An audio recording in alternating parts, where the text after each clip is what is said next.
പരിശുദ്ധമായ ഹജ്ജ് മാസത്തിലേക്ക് നാം ഇങ്ങനെ അടുത്തുകൊണ്ടിരിക്കുകയാണ്. ഇൻഷാ അല്ലാഹ് അടുത്ത നമ്മുടെ ക്ലാസ് അടുത്ത തിങ്കളാഴ്ച ദുൽഹിജ്ജ 1 ഏറെ സാധ്യത. ഇൻഷാ അല്ലാഹ് അഫ്ളലുൽ അയ്യാം എന്ന് വിശേഷിപ്പിക്കപ്പെട്ട ഇബാദത്ത് അള്ളാഹ്ക്ക് ഏറ്റവും താല്പര്യമുള്ള 10 ദിവസങ്ങളെന്ന് മുത്തു റസൂല് എടുത്തു പറഞ്ഞ ആ ദുൽഹിജ്ജ 1 മുതൽ 10 വരെയുള്ള ദിനരാത്രങ്ങൾ പരമാവധി പടച്ച റബ്ബിന്റെ പൊരുത്തത്തിൽ വിനിയോഗിക്കാൻ അള്ളാഹു നമുക്ക് തൗഫീക്ക് നൽകട്ടെ. ഖുർആൻ എടുത്തു പറഞ്ഞ 10 ദിവസമാണ് ദുൽഹിജ്ജ 1 മുതൽ 10 വരെ. والفجر والليال العشر والشفع والوتر والليل إذا يسر هل في ذلك قسم لذي حجر ألم تر كيف فعل ربك بعاد إرم ذات العماد التي لم يخلق مثلها في البلاد وثمود الذين جابوا الصخر بالواد وفرعون ذي الأوتاد.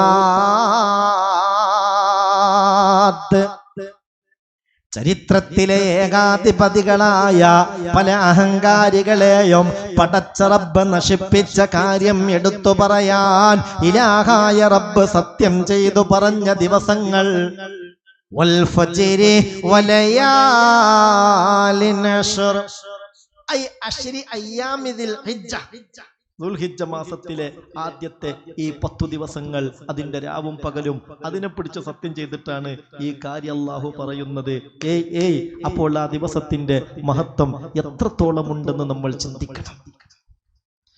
ആയത്ത് വിശദീകരിക്കവേ ഹബീബായ നബി തങ്ങൾ പറഞ്ഞതാണ്, മാ മിൻ അയ്യാമിൻ അൽ അമലു സ്വാലിഹു ഫീഹാ അഹബ്ബു ഇലല്ലാഹി തആല മിൻ ഹാദിഹിൽ അയ്യാം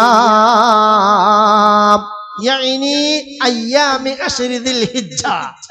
കൊല്ലത്തിൽ അള്ളാഹ്ക്ക് അമലിനോട് ഏറ്റവും താല്പര്യം തോന്നുന്നത്, അമൽ ചെയ്യുന്നതിൽ അള്ളാഹു ഏറ്റവും വലിയ പ്രതിഫലം നൽകുന്നത് ഈ 10 ദിവസത്തിലെ അമലാണെന്ന് മുത്ത് മുഹമ്മദ് മുസ്തഫ. അതുകൊണ്ടൊന്ന് മനസ്സുകൊണ്ട് ഉണരണം മുഅ്മിനേ. ഇൻഷാ അല്ലാഹ് അടുത്ത തിങ്കളാഴ്ച ദുൽഹിജ്ജ 1 ആയിരിക്കും. അള്ളാഹു ആ ഫസ്റ്റ് ദിവസത്തിൽ തന്നെ ഒത്തുകൂടാൻ തൗഫീക്ക് തരട്ടെ. എത്രയെത്ര ബിസ്മിയാ മുഅ്മിനീങ്ങൾ ചൊല്ലിത്തീർത്തത്. ഞാൻ 12,000 ചൊല്ലിത്തീർത്തു എന്ന് പറഞ്ഞവരിന്നീ മജ്ലിസിലുണ്ട്.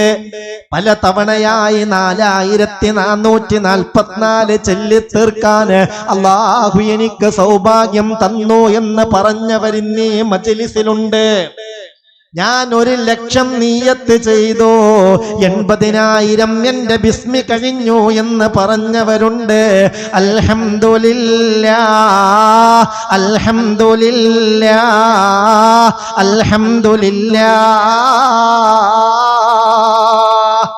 ആ കൂട്ടത്തിൽ പെടാൻ അവസരം കിട്ടിയവരൊക്കെ വിജയികൾ. അല്ലാഹു തൗഫീഖ് തരട്ടെ, അല്ലാഹു ഭാഗ്യം തരട്ടെ. ഇനിയും അവസരമുണ്ട്, കഴിഞ്ഞിട്ടില്ല. ഇതാ ആ പുണ്യപ്പെട്ട ദിനങ്ങൾ കടന്നു വരികയാണ്. തസ്ബീഹ് കൊണ്ട്, തക്ബീർ കൊണ്ട്, തഹ്ലീൽ കൊണ്ട്, തഹ്മീദ് കൊണ്ട്, പരിശുദ്ധമായ ബിസ്മി കൊണ്ട് വല്ലാതെ ശുഗലാകേണ്ട ദിനരാത്രങ്ങൾ. അതൊക്കെ നമ്മിലേക്ക് ഇങ്ങനെ കടന്നു വരികയാണ്. നമ്മളൊന്ന് ഒരുങ്ങിയേ പറ്റൂ.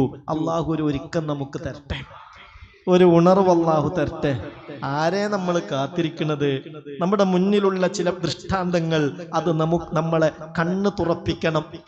ഇക്കഴിഞ്ഞ വെള്ളിയാഴ്ച ഈ കൊട്ടപ്പുറത്തുള്ള മുഹമ്മദ് ഇർഫാൻ എന്ന ഒരു ചെറുപ്പക്കാരൻ മരണപ്പെട്ടു. നേരെ പിറ്റേന്ന് അവന്റെ നിക്കാഹും കല്യാണമൊക്കെ നടക്കേണ്ട ദിവസമാണ്. അതിനുവേണ്ടി അനവധി ആളുകളെ ക്ഷണിച്ച് കാത്തിരുന്ന സഹോദരൻ മരണപ്പെടുന്നത് നിങ്ങളിത് ആലോചിക്കണില്ലേ? പനി വന്നു, ന്യൂമോണിയായി മരിച്ചു. തലേന്ന്, കല്യാണത്തിന്റെ തലേന്ന് 5:30 മണിക്ക് ആ പൊന്നു സഹോദരന്റെ മയ്യത്ത് നിസ്കാരായിരുന്നു. നാളെ മണിയറയിൽ കൂടാൻ കാത്തിരിക്കാൻ തലേന്നെ മണ്ണറയിലായി. അള്ളാഹുവേ, ആ മണ്ണറ മണിയറക്ക് സമാനമാക്കണേ റബ്ബേ. അതിനേക്കാൾ സന്തോഷം നിറക്കണേ റബ്ബേ. മനുഷ്യൻ ഇത് ചിന്തിക്കണം. وكم من فتى يمسي ويصبح آمنا وقد نسجت أكفانه وهو لا يدري. നാളെ കല്യാണത്തിന് പുതുപുത്തൻ വസ്ത്രം ധരിക്കാൻ എല്ലാ വസ്ത്രങ്ങളും അവന്റെ വീട്ടിലെത്തിയതാണ്. അതിനു വേണ്ടി കാത്തിരിക്കുകയാണ്. തലേ ദിവസം കഫംപുടയിൽ പൊതിഞ്ഞവനെ ഖബറിലേക്ക് കൊണ്ടുപോയി.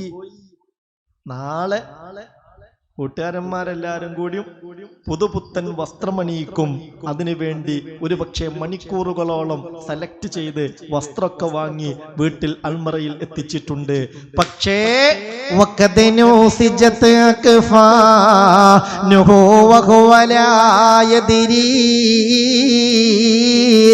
ആ വസ്ത്രം സെലക്ട് ചെയ്യാൻ ടെക്സൈസിലേക്ക് പോയപ്പോൾ അവൻ അറിഞ്ഞില്ലല്ലോ, അവന്റെ കഫംപുടയുടെ പണി കഴിഞ്ഞിട്ടുണ്ട്.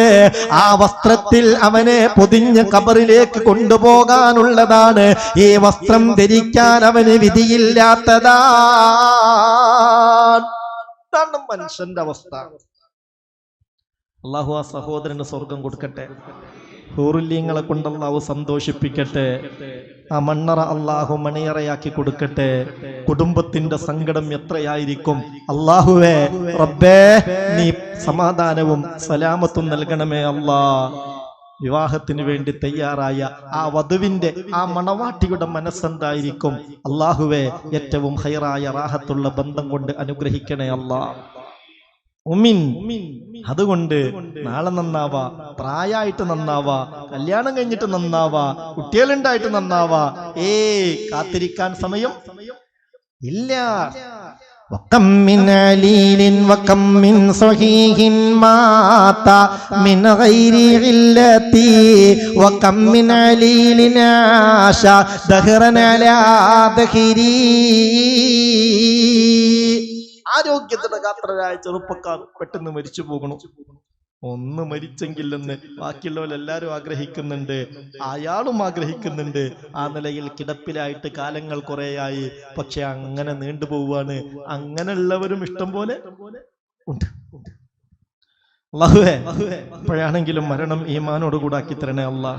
മരിച്ചു പോകുമ്പോ ആ മരണാനന്തര ജീവിതം സന്തോഷത്തിലാവാൻ ആവശ്യമായ എന്തൊക്കെയുണ്ടോ അതൊക്കെ ചെയ്ത് നന്നായി ഒരുങ്ങി സ്വാലിഹീങ്ങളുമായി നല്ല ബന്ധം പുലർത്തി ദീനിനോടും ദീനിന്റെ അഹ്ലുകാരോടും ഇൽമിനോടും ഇൽമിന്റെ മജ്ലിസിനോടൊക്കെ വലിയ താല്പര്യത്തോടുകൂടെ ജീവിച്ച് മരിക്കാൻ ഞങ്ങൾക്ക് നീ തൗഫീക്ക് നൽകണേ അല്ലാ.